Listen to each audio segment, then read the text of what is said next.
È da poco uscito il nuovo disco dei Greenleaf, band portabandiera della scena stoner rock svedese.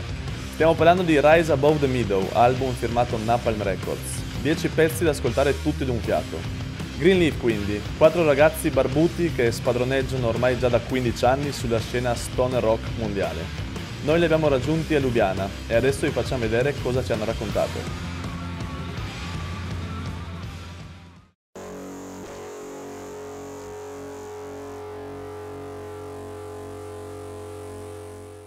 We are here with Greenleaf. Hi guys, let's talk about the tour.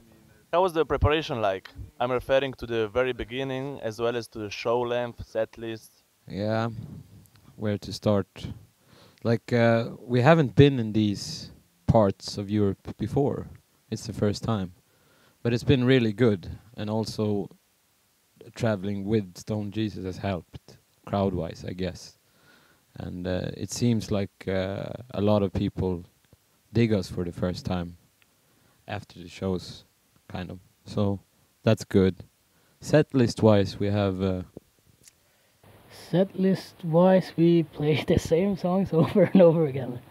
No, actually, yeah, actually that's true because we have a new bass player now also. So we have like 16 songs that we can choose from, and try to choose like 12 songs each night, and then maybe if it's a good night, we play a couple more extra songs. So, and yeah, it's songs, mostly songs from Trails and Passes, and couple of new ones also. Two new ones, and a couple of older ones. So a little bit from not all the albums, but from older stuff and new stuff. So It's a mix. Yeah. And I can also say that the crowds has been really good on this tour. Like throughout the whole tour, I think it's been really good. So it's been a good tour. We also had a lot of food on this tour. And usually the guy sitting there, David, he's not so good with fixing the food, but on this tour he's done a great job. So that's wonderful. Do you have anything to add? no, I don't think so. Good tour, good food. Next question, please. In the last 15 years, you've been changing your band lineup a lot of times. What's the impact of that on your live shows? Changing for the Hans, when he's in the band, Yeah. for the live shows, I think for me personally it feels better. We had Johan from Dozer for a while, it was also good, but now it feels good. Good on stage. So it felt good with Johan, but now it feels a little bit better also. Yeah, it does. And it's right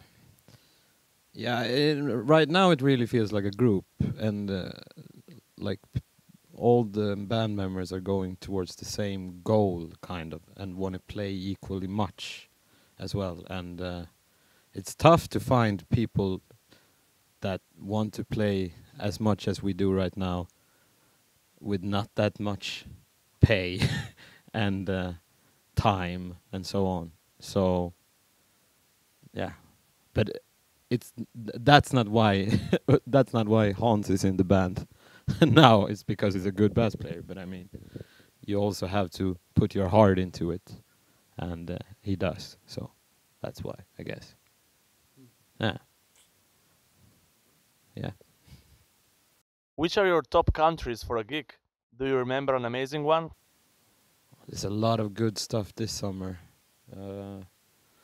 Stone from the Underground in Germany was really, really cool. It was crazy and a huge crowd.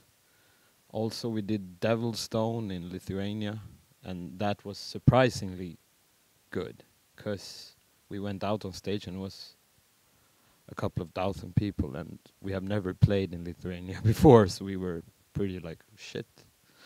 And you remember any other good shows this summer? I think most of them have been really good, so I can't really say which ones were good or bad. Most of them have been good, so Yeah, overall it's been really good. For favorite countries, I don't know. I don't know if I have a specific country I like more or less, but we play a lot in Germany, I guess. So Germany is a good country to play in. Switzerland has also been really good so far. I like all the countries. Such a nice boy you are. Okay, yeah. Okay, we're done with that question, I guess. Do you prefer to play for festivals or single events? What's the main difference? For me, it's I need to pee more before I play the festivals. Because in the club gigs, I don't know, I'm not that nervous, but before Stone from the Underground, I think I peed like 15 times, man, in an hour. I was strangely nervous, but it got better during the summer, so I guess I get used to it now. For me, otherwise, I like both. Like the intensity of a club gig is always good, but the rush when you have a big crowd in a festival is also like magical. Yes, what you said. No, but I think the same. I think the same as you. So, but club shows are awesome, and some festival shows are awesome also. But they're good in different ways. I think. I like the club shows because you're closer to the crowd and it's more. I think it's more energy, And they can smell you, and they can smell us on stage also. which is funny because we smell really bad often. Yeah. You've just recorded your new album. Please tell us something more about this job.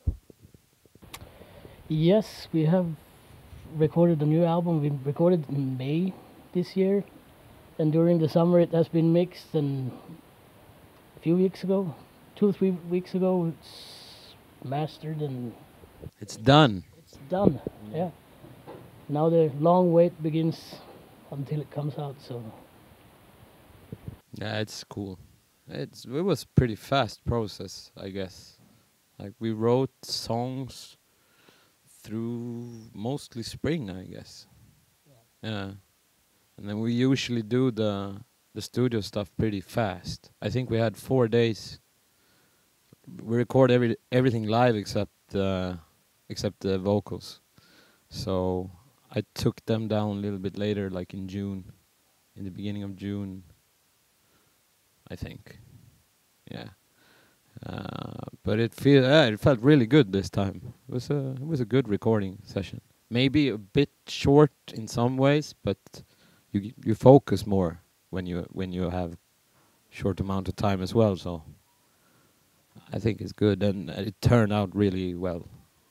We're really happy with the sound and especially the drum sound, amazing on this album.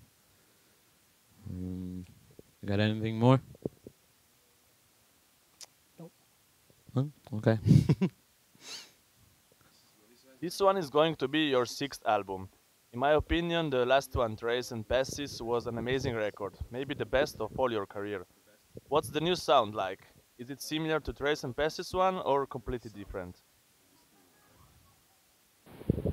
it's the sound is kind of like a step forward from Trails and it's in the same vibe as Trails and Forward, Trails and Forward, Trails and Passes, but it's a step forward.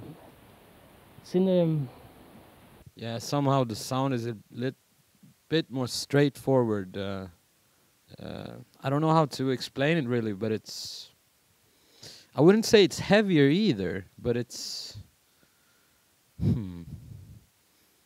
hard to talk about your own music.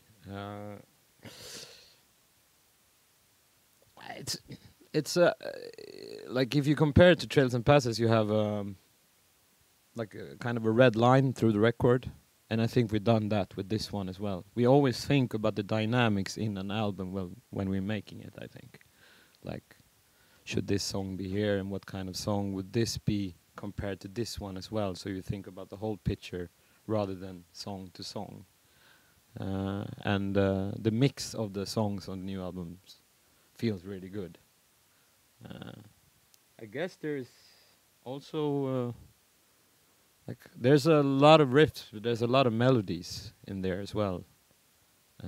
I think we put a lot of mind in that when we wrote this record, like to build the dynamics in the right way.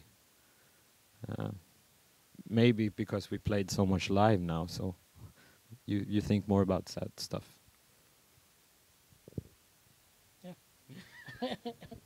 I agree. Are you planning to record also some acoustic songs in the future? Record I could do, but I don't know about playing. Yeah, maybe. Maybe some, yeah, maybe some like record store gigs or something. But I don't think Greenleaf will ever release an acoustic album. No. Yeah. Guys, thank you for this interview and see you next time. Yeah. Thank you.